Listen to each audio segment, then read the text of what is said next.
Ny nanombohana an Jesosy Kristy tao amin'ny hazo fijaliana ary reo teny 7 nataony. Teny voalohany, raha io amelany elo fatifatany zay ataony. Teny faharoa, anio ihany no hiananao amiko any paradisa. Teny fahatelo, raha vehivavy io indro ny zanakao, ry mpianatso indro ny reninao. Teny fahaefatra, Andriamanitro, nahoana ny dia mahafoy ahy ianao. fahadimy, Mangetaheta. faheny, Vita. ary teny fahafito farany, raha io omeko anao ny fanahiko.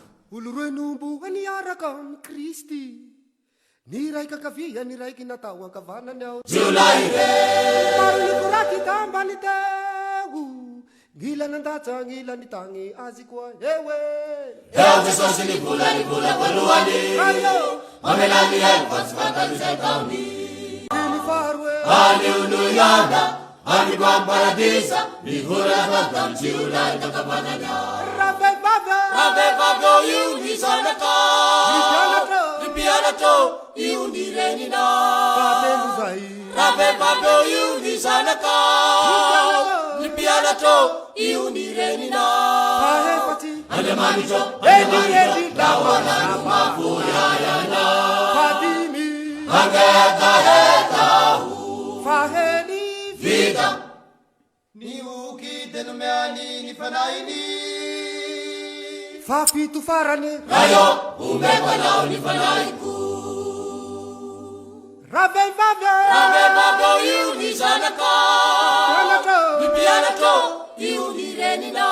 fahatelo zay, Raha vehivavy eo io ny zanaka, anatro, ny mpianatro io ny renina.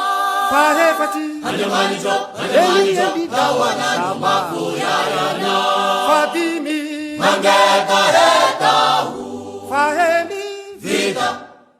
Nioky denomiany ny fanahiny.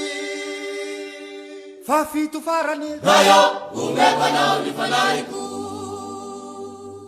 tely fito nataone, Io no teny fito, ta Jesosy naninaine, teo ambony hazo fijaliana.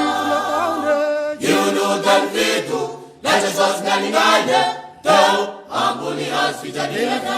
nataone, Io no teny fito, Jesosy naninaine, teo ambony hazo fijaliana. nataone, Io no teny fito, Jesosy naninaine, teo ambony hazo fijaliana.